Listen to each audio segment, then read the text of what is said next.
Hey YouTube, I hope this video finds you well. I just wanted to bring you out to my banana patch here.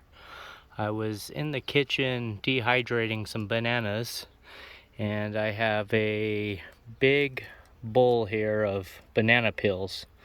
I actually went out to my fertilization station and grabbed some biochar, but I thought this would just be an excellent video to show you yet another way that I go about building soil, especially near my bananas. As anybody that grows bananas know, they're extremely hungry plants, and you can never over fertilize bananas, organically that is. So I have a big bowl here, as you can see, all kinds of aged biochar and some bananas underneath, some banana peels. And I've already pre-dug a small hole here. I'm just going to go ahead and put some of this charcoal inside of the hole. What that's going to do is it's going to build soil. It's also going to encourage life into this soil. The soil's pretty good here. It was just really hard clay caliche when I first started. This area has been cultivated by banana now for 4 years, give or take. I had papaya here before that, but they all got taken out by a pretty massive hailstorm we had about 5 years ago. And so the bananas, I did have some banana here with the papaya, but it was primarily papaya.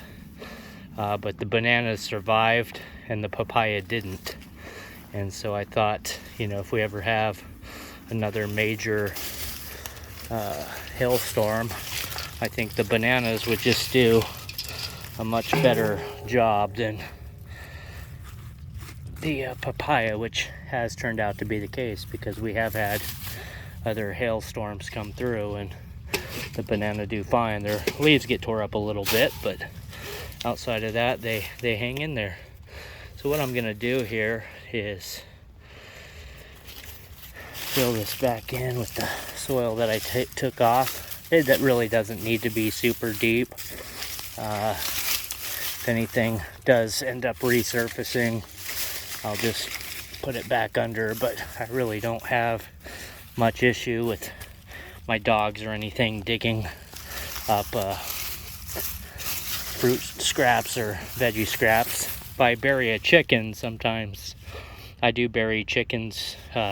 Same method for dead chicken carcasses from my flock. I'll bury them periodically throughout the garden, and if there's a tree that looks like it's in need of some fertilization, I'll bury my chicken or whatever it is.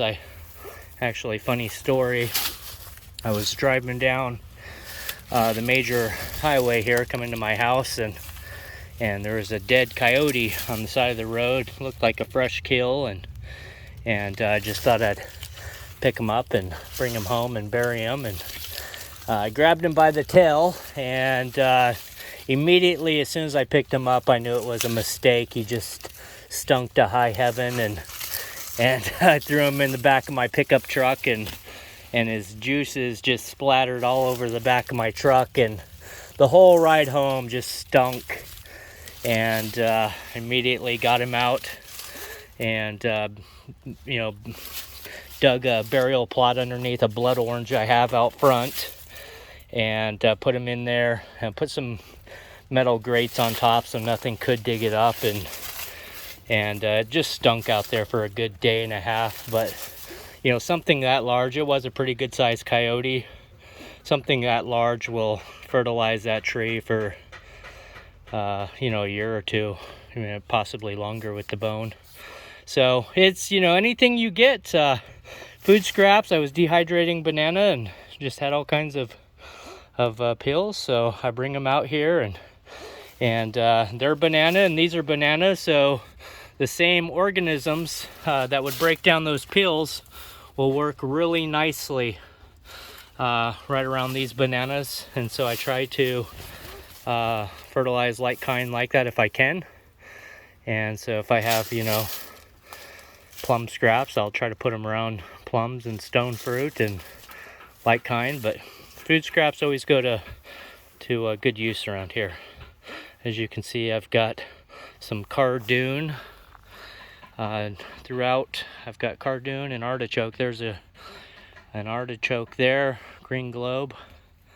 I've got a cardoon behind it, another cardoon here. Cardoon's the cousin of the artichoke. This is Gizmo, my little garden buddy. That's Lizzie.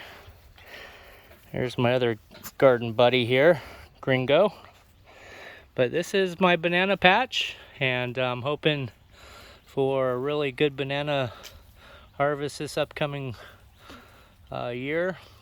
I had 3 clumps this year. Had about 5 or 6 clumps start out, but I don't know what happened to the first clumps this season, but some of them just shriveled up and didn't make it. But maybe we had a late frost. They came out really early, so like, you know, late April, May time frame, and maybe we just had a cold night and they just didn't make it. But that's, you know, usually June, July time frame they'll come out. It all depends on the stalk itself and how many leaves have come out. Each variety is a little bit different on how many leaves have to come out before the flower comes. So I try to keep, you know, three bananas per clump. Typically that's the best ratio.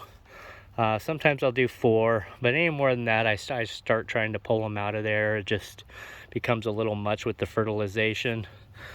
And so 3 is you know, the ideal number, I think, in my mind. And then you have 1 coming to fruit, 1 coming for the next year, and then a pup coming up. And so you always just try to keep that ratio going. So anyways, I hope this video finds you well. Hope you got a little something out of it. So I've got some biochar and banana pills dug into the banana patch here, and hopefully that'll build soil, add some organic matter, get that biochar down there soaking up all the nutrients and redispersing it out. It's already full of nutrients, so it'll just hold on to all those banana peel nutrients and just help the soil out. So anyways, have a great Saturday, and hope you have a great day. Take care. Bye-bye.